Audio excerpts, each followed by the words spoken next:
All right, music fans, welcome back. Harmless Dave here on the Harmless Dave channel, talking about music and bands that probably should quit. Um, doing what I do in real time for a few real people, just like you and just like me. So, before I get going with this, I got this earlier in the year and I was sharing it. It's the band Alliance, three guys who are really good at making music. Before our eyes, this came out probably back in February or so. And I really like this album, and you should go listen to it. If you want some new stuff in your collection, this would be one to get. These three guys are very good, very excellent musicians, and the quality of music here is definitely radio worthy, but there's no support system. It's just Spotify. It's just Apple. Just go over to those places and stream it. You might want to buy a copy. See, I still have a CD player in the car, and I love listening to CDs in the car. So there you go. Alliance.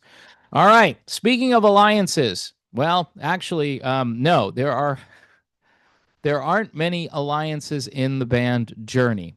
I would say, certain guys like to hang out with one another, and then certain other guys are just doing this because it's money. It's money, and it's really confusing, all of this stuff. The way things used to be, and I guess that's never coming back. I say that all the time, but what it's devolved into is something that should make music fans a little uneasy, right? So again, the title of this video, why Journey shouldn't do another tour. Why Journey shouldn't do another tour. So for me, the best lineups will always be either the Steve Perry, Neil Sean, Ross Valerie, Jonathan Cain, and Steve Smith lineup, which some people call the Escape lineup, or the Steve Perry, Neil Sean, Ross Valerie, Greg Raleigh, Ainsley Dunbar lineup. Yeah, those two lineups are just superb. You can certainly make the argument for Greg over John. You could say when John showed up, great things really happened, and they did. And for those two albums, both Frontiers and Escape, you had, I guess, the biggest albums for the band, right? So Jonathan can say that, and Greg can say, hey, I laid the groundwork for all of it, and I was really cool.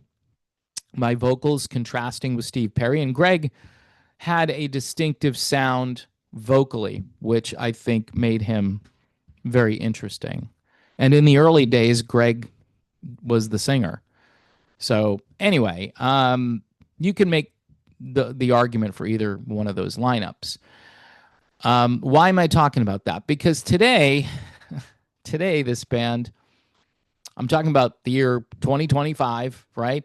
There's not a lot of chemistry here.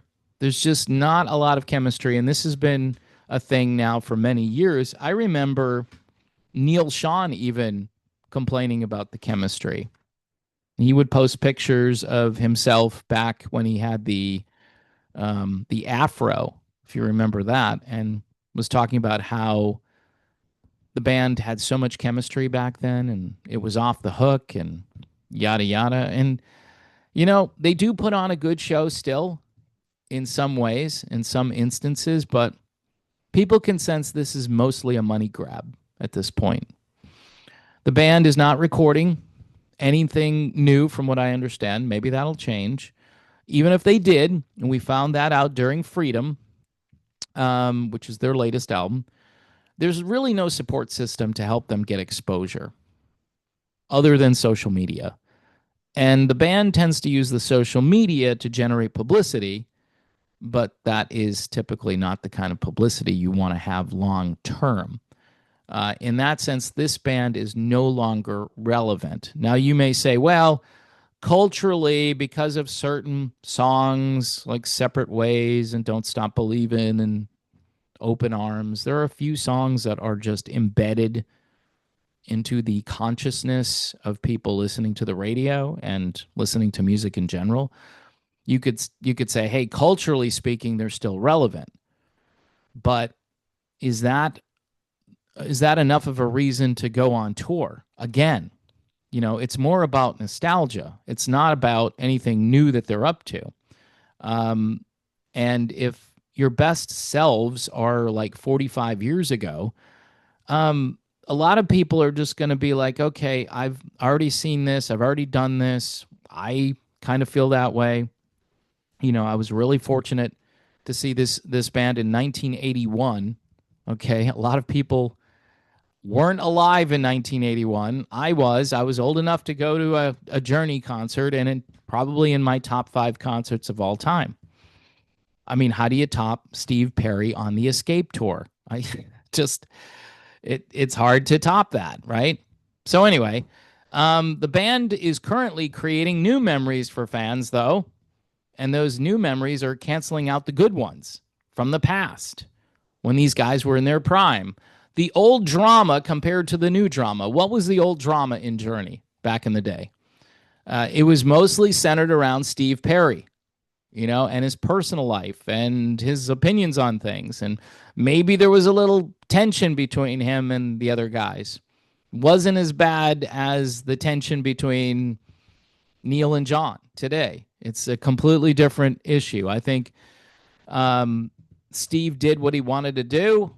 He hit the eject button, came back and hit eject again, and that was the end of Steve as far as his relationship with Journey. And people endlessly speculate about Steve Perry. Steve Perry generates his own publicity by not doing anything. Just people say, I wonder what Steve's up to today. Wonder what he had for lunch. I think he went out with his new girlfriend. Let's analyze this, seriously. And that's because he's not intentionally trying to generate publicity. People just generate it for him. So anyway, the current drama in many cases has really soured people on this band.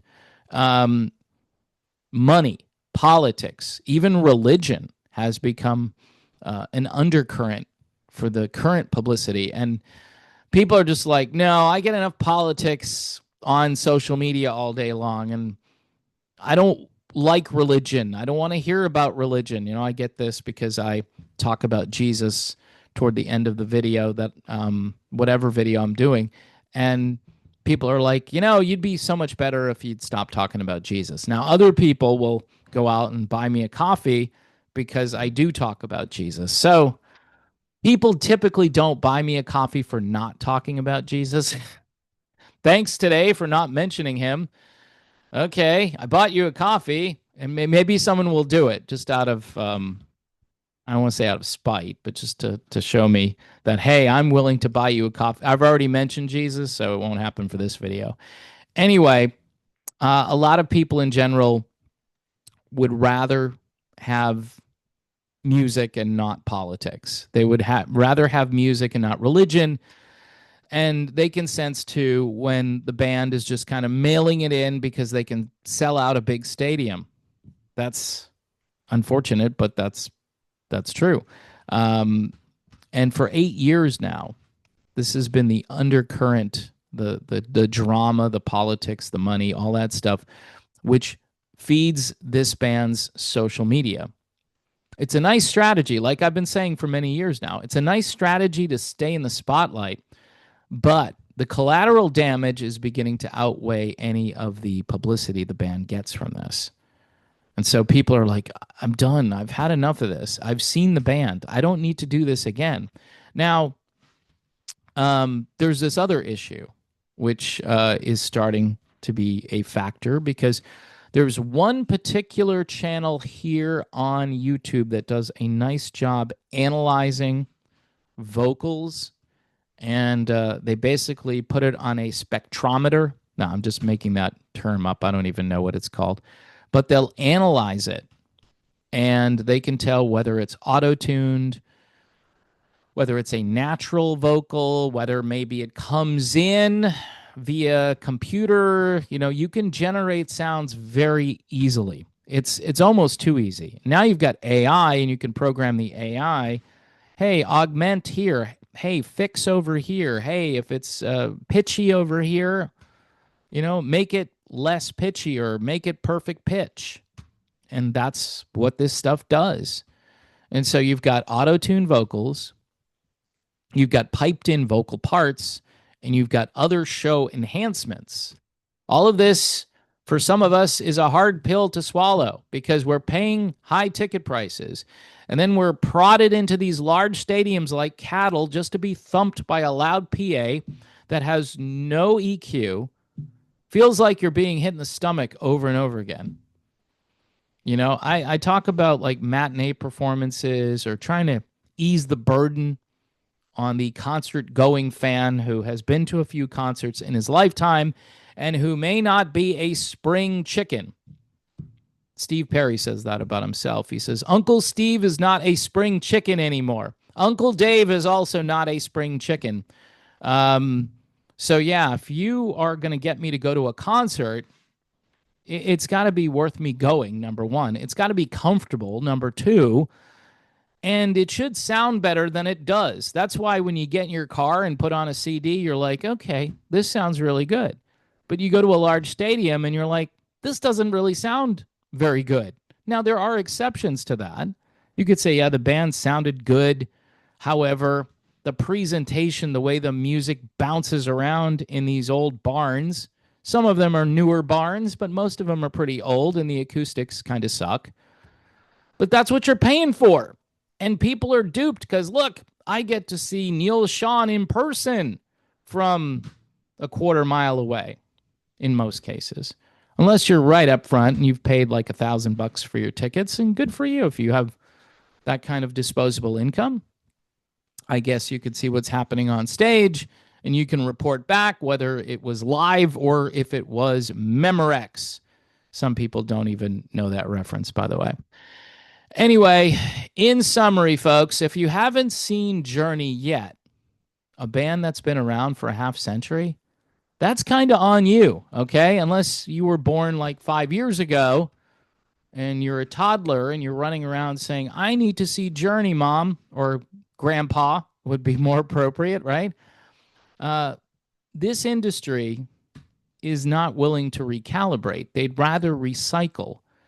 And I've been saying this has a chilling effect on this genre for the foreseeable future. It's cash now and screw the future. That's what it is.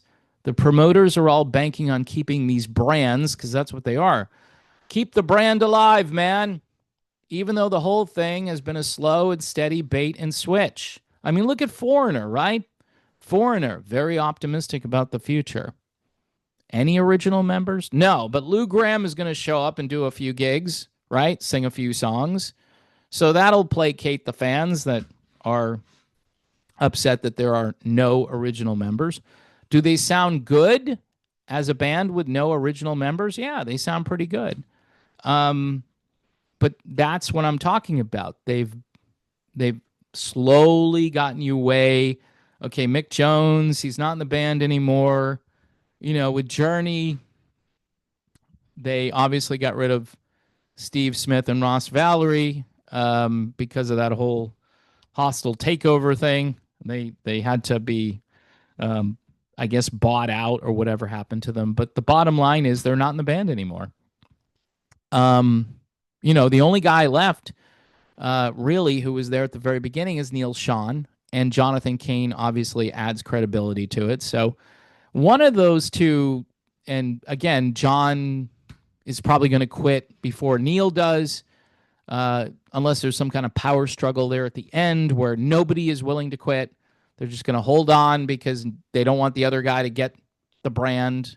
I'm sure contracts have been written. I'm sure Neil wouldn't be able to continue unless John gives him his blessing, kind of a thing.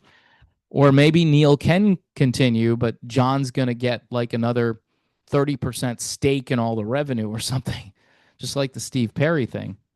It's just a mess. And this is my whole point. This is why Journey should just stop. All right. Another thing, though, other than the bait and switch, which has been slow and steady, is that people apparently don't care about who is in the band or what they sound like, or if they are getting any outside help to make themselves sound better. Most people don't care. They find out and they still go to the show. Yeah, I'm listening for those auto-tuned vocals because otherwise I've got to listen to natural vocals, which are not in the right key and are very pitchy. All right.